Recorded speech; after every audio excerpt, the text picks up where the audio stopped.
한 자산이 10년도 안 되는 시간에 신화에서 재앙으로 바뀌었습니다. 불로소득의 상징이던 건물주가 어쩌다 가장 위험한 채무자가 되었을까요? 3년 만에 거래량은 절반으로 꺾였고 멀쩡하던 건물값은 1년 만에 30%가 증발했습니다. 충격적인 건 이게 운 나쁜 누군가의 이야기가 아니라는 겁니다. 지금 이 순간에도 수많은 건물주가 남몰래 가슴앓이를 하고 있습니다. 돈을 벌어주던 건물이 어떻게 돈을 잡아먹기 시작했는지, 그 숨겨진 몰락의 구조를 끝까지 따라오시면 여러분의 노후 자산을 지킬 단 하나의 길이 보일 겁니다. 은퇴하면 건물 하나, 월세 받으며 편하게. 한때 이건 누구나 꿈꾸던 노후의 정답이었습니다. 건물주는 불로소득의 상징이었죠. 출근도, 상사도, 야근도 없습니다. 아침에 눈을 뜨면 통장에 월세가 꽂혀 있습니다.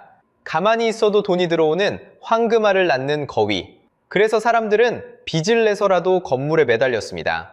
그 건물 한 채가 평생의 훈장이자 다음 세대에 물려줄 안전판이라 믿었으니까요. 그런데 그 신화가 지금 무너지고 있습니다. 한 건물주의 아침을 떠올려 보시죠. 예전엔 통장 잔액을 보며 미소 지었습니다. 지금은 다릅니다. 매달 같은 날 통장에서 이자가 빠져나갑니다. 손가락 하나 까딱하지 않았는데 잔액이 줄어듭니다. 세입자는 떠났고 들어올 돈은 없습니다. 그저 숫자가 사라지는 걸 지켜볼 뿐입니다. 아무것도 안 했는데 돈이 사라집니다. 그 공포는 매달 어김없이 찾아옵니다. 숫자가 모든 걸 말해줍니다. 서울 꼬마 빌딩 거래는 2021년 22조 원이었습니다. 그러던 것이 2024년에는 12조 4천억 원. 단 3년 만에 거의 반토막이 났습니다. 사겠다는 사람이 사라진 겁니다. 거래만 줄어든 게 아닙니다. 건물값 자체가 녹아내렸습니다. 서대문구의 한 4층 빌딩을 보시죠. 2024년 초만 해도 80억 원짜리였습니다. 그런데 그해 말 가격은 53억 원으로 주저앉았습니다. 1년 만에 33%가 증발한 겁니다. 게다가 이 건물 1층부터 꼭대기까지 전부 비어 있습니다. 한숨은 강남에서도 터져나왔습니다. 2024년 상반기 강남구의 새로 나온 빌딩 매물은 약 2,500건, 1년 전보다 30%나 늘었습니다. 팔겠다는 사람은 줄을 섰는데 사겠다는 사람이 없습니다. 황금알을 낳던 거위가 이제 관리비만 잡아먹는 거대한 짐으로 변한 겁니다. 그런데 진짜 무서운 건 따로 있습니다. 이 건물주들이 게으르거나 운이 나빠서 무너진 게 아니라는 점입니다. 도대체 멀쩡하던 건물이 어쩌다 돈 먹는 애물단지가 됐을까요? 그 첫 번째 함정은 누구도 피할 수 없었던 숫자 하나에서 시작됩니다. 자, 그럼 직접 계산해 봅시다. 여기 30억짜리 건물이 한 채 있습니다. 자기 돈은 일부고 나머지 30억은 은행 대출입니다. 건물은 그대로입니다. 위치도 그대로, 세입자도 그대로입니다. 바뀐 건 딱 하나, 숫자 하나뿐입니다. 2021년 기준금리는 역대 최저인 0.5%였습니다. 돈을 빌리는 게 거의 공짜에 가깝던 시절입니다. 건물 담보대출 금리도 2%대로 내려갔습니다. 이때 30억을 빌리면 이자가 1년에 6천만 원, 한 달에 500만 원입니다. 월세로 충분히 감당이 됐습니다. 이자를 내고도 손에 돈이 남았습니다. 그래서 다들 빚을 냈습니다. 빚을 많이 낼수록 더 큰 건물을 살 수 있었으니까요. 이걸 어려운 말로 레버리지라고 합니다. 쉽게 말하면 지렛대입니다. 작은 힘으로 무거운 걸 들어올리는 지렛대. 내 돈은 얼마 안 되는데 빚이라는 지렛대를 쓰면 몇 배짜리 건물을 움직일 수 있습니다.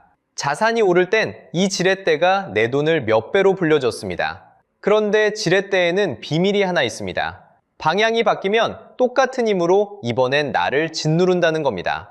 그리고 2023년 그 방향이 바뀌었습니다. 기준금리가 3.5%까지 치솟았습니다. 2년 만에 3%포인트가 뛰었습니다. 일본은 버블이 터진 뒤 30년에 걸쳐 천천히 적응할 시간이 있었습니다.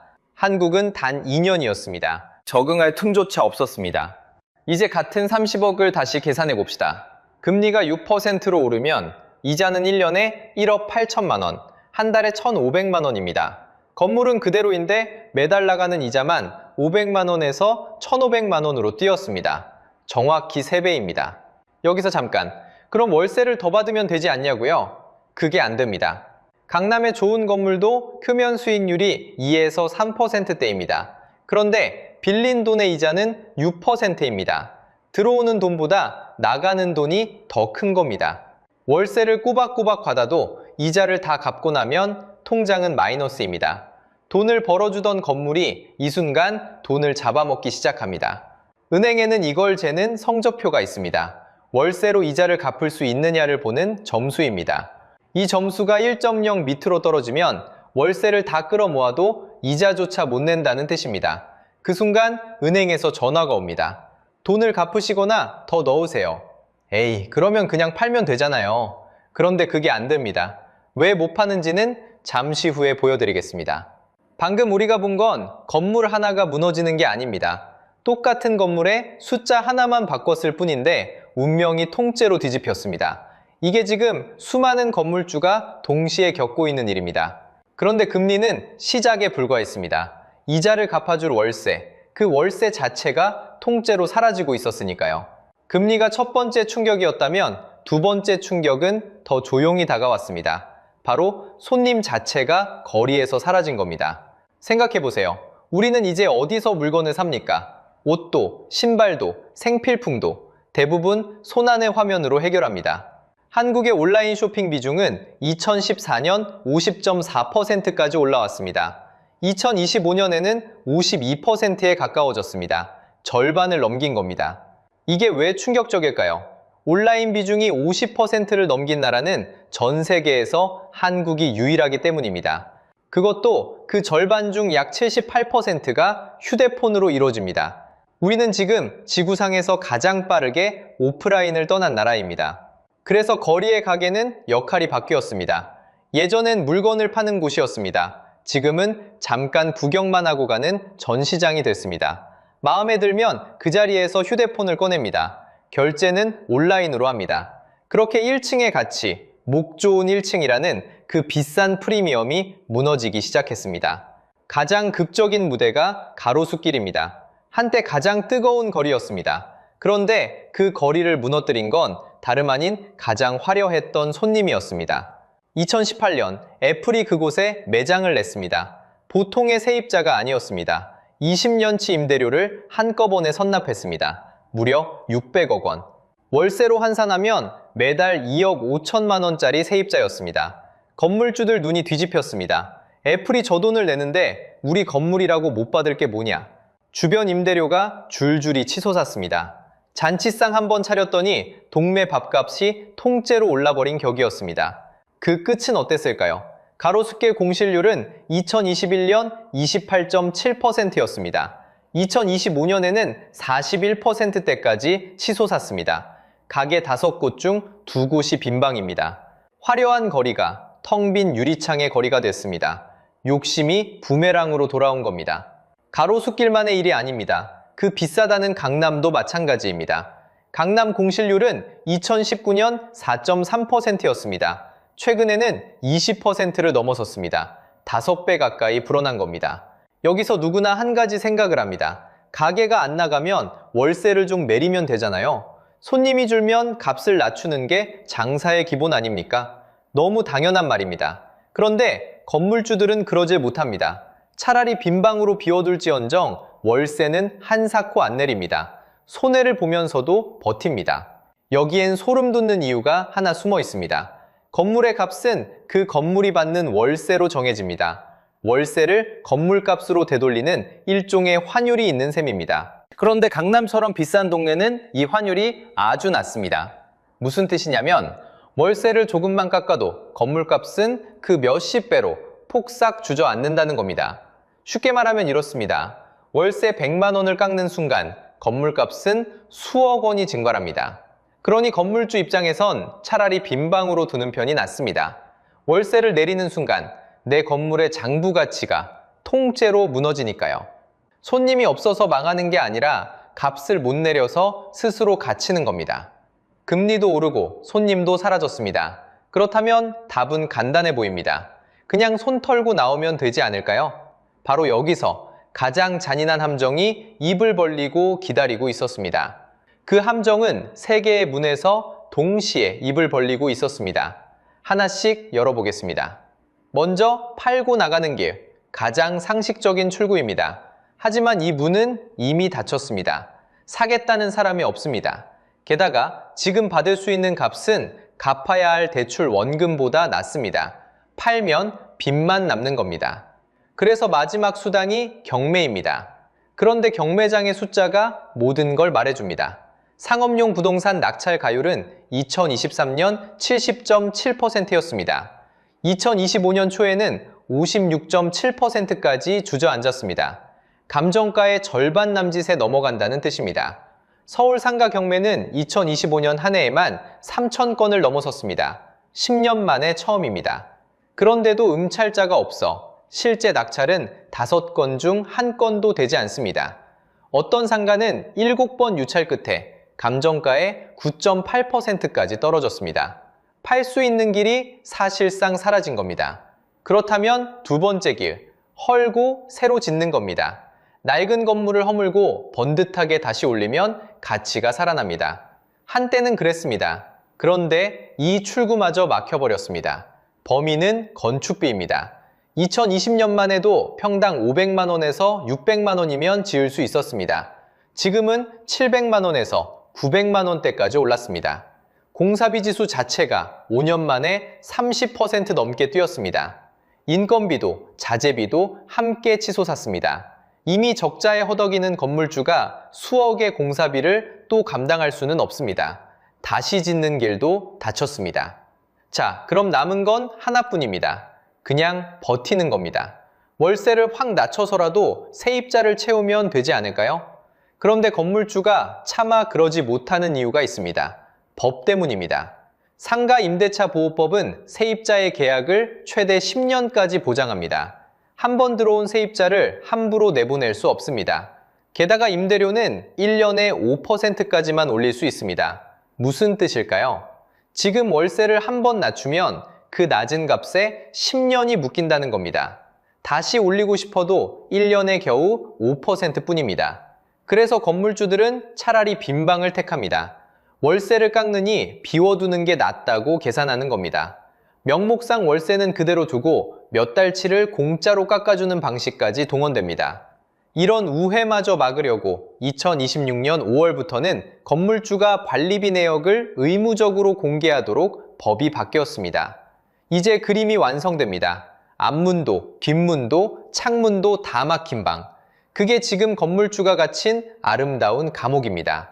팔 수도 없고 다시 지을 수도 없고 버틸 수도 없습니다. 세 개의 출구가 동시에 잠겼습니다. 매달 통장에서는 이자가 빠져나가는데 빠져나갈 문은 어디에도 없습니다.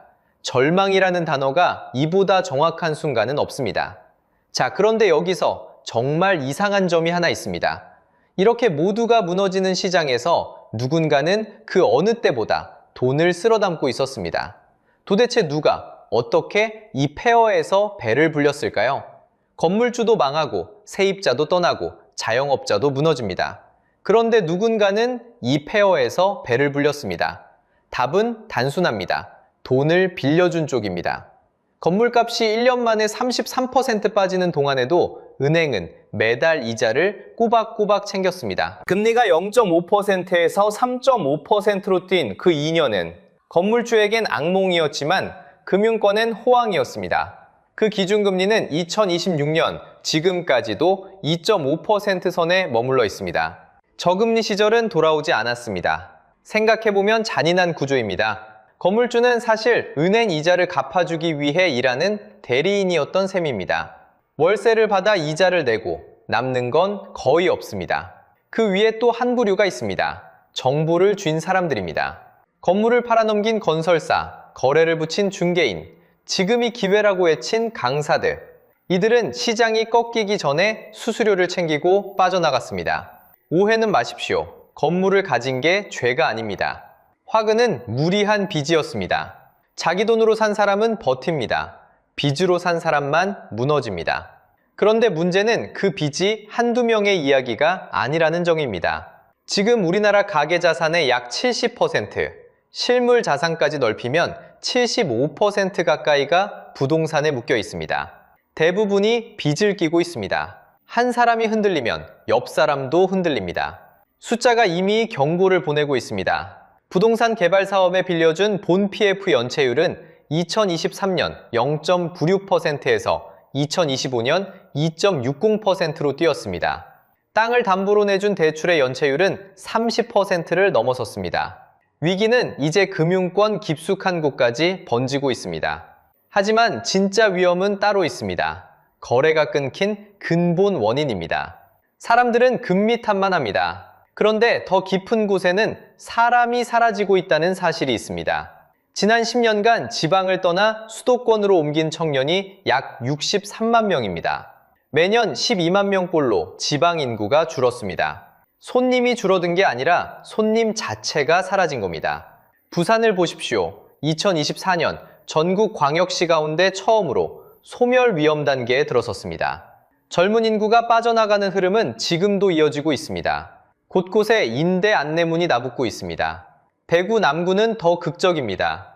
1985년 약 35만 명에 이르던 인구가 지금은 13만 명대로 내려앉았습니다. 40년 만에 절반 넘게 사라진 겁니다. 여기서 중요한 진실이 드러납니다. 서울과 지방은 같은 이유로 무너지는 게 아닙니다. 서울은 너무 비싼 월세 때문에 가게가 문을 닫고 지방은 사람이 줄어 상권이 무너집니다. 원인이 다르니 해법도 간단하지 않습니다. 그런데 이 모든 악조건 속에서도 분명히 살아남은 건물들이 있습니다. 도대체 그들은 무엇이 달랐을까요? 그리고 이 이야기는 결국 여러분의 지갑과 어떻게 연결될까요? 답은 의외로 단순합니다. 그들은 집주인이기를 멈췄습니다. 지금까지 건물주는 가만히 있는 사람이었습니다. 세를 놓고 월세를 받습니다. 그게 전부였습니다. 그런데 그 방식이 죽었습니다. 살아남은 사람들은 정반대로 움직였습니다. 직접 공간을 굴리기 시작한 겁니다. 세입자를 기다리는 대신 짧게라도 공간을 채웠습니다. 그 무기가 바로 팝업 스토어입니다. 며칠에서 몇 주만 문을 여는 짧은 매장입니다. 이 시장이 지금 폭발하고 있습니다. 2025년 1분기에만 774개가 열렸습니다. 1년 전의 3배입니다. 한 해로 보면 3,000개가 넘습니다. 그리고 그 중심에 성수동이 있습니다. 전국 팝업의 약 27%가 이 한 동네에 몰렸습니다. 여기서 중요한 차이가 생깁니다. 텅 빈 건물에서 월세만 기다리던 건물주는 무너졌습니다. 반대로 짧은 손님이라도 직접 받은 건물주는 살아남았습니다. 건물은 더 이상 가만히 월세를 받는 하드웨어가 아닙니다. 직접 콘텐츠를 채워야 하는 플랫폼이 됐습니다. 자, 그런데 여기서 솔직하게 짚고 넘어가겠습니다. 이게 맞는 해법일까요? 아닙니다. 이 길도 위태롭습니다. 팝업의 운영기간이 점점 짧아지고 있습니다. 2024년엔 평균 22.6일이었습니다. 그런데 2025년 3월엔 17.7일로 줄었습니다. 머무는 시간이 갈수록 짧아진다는 뜻입니다. 건물주는 빈자리를 메우려고 더 자주, 더 바쁘게 뛰어야 합니다. 잠깐의 유행일 수도 있습니다. 그래서 이건 출구가 아니라 겨우 버티는 임시 방편에 가깝습니다. 그러면 이 모든 이야기가 건물 한 채 없는 여러분과 무슨 상관일까요? 바로 여기서 진짜 무서운 부분이 시작됩니다. 생각해 보십시오. 우리 가계 재산의 70%가 부동산에 묶여 있습니다. 돈이 건물에 갇혔다는 뜻입니다. 건물값이 무너지면 그 돈은 그대로 증발합니다. 쓸 돈이 사라집니다. 사람들이 지갑을 닫습니다. 식당이 비고 가게가 닫힙니다. 내수가 식습니다. 그리고 그 빚은 결국 은행으로 돌아옵니다. 부동산에 돈을 빌려준 금융권의 연체가 이미 쌓이고 있습니다. 상업용 부동산 대출은 사상 최대인 361조 원까지 불었습니다. 건물주 한 명의 무너짐이 은행의 부실이 되고 그 부실이 다시 나라 경제 전체를 끌어내립니다. 옆나라 일본이 그렇게 30년을 잃었습니다. 멈춰선 자산, 돌지 않는 현금, 그 끝이 잃어버린 30년이었습니다. 이게 남의 나라 이야기가 아닙니다. 건물값이 무너지면 결국 깎이는 건 여러분의 일자리, 여러분이 낼 세금, 여러분의 노후입니다. 그래서 마지막으로 이 한 가지만 기억하시면 됩니다. 우리를 지키는 건 가진 건물이 아닙니다. 등에 진 빚입니다. 우리를 지키는 건 장부 위의 자산이 아닙니다. 매달 통장에 실제로 들어오는 현금의 흐름입니다. 건물이 아니라 빚이, 자산이 아니라 현금 흐름이 당신을 지킵니다. 신화는 끝났습니다. 이제 건물은 가진다고 돈을 버는 물건이 아닙니다. 직접 굴려야 겨우 버는 물건이 됐습니다. 금리, 공실, 그리고 막혀버린 출구. 이 셋은 건물주만의 함정이 아닙니다. 부동산의 모든 걸 건 우리 모두의 함정입니다.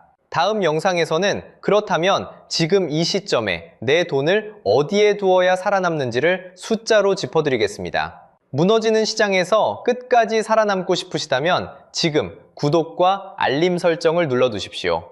여러분의 자산을 지킬 다음 이야기를 놓치지 마시기 바랍니다.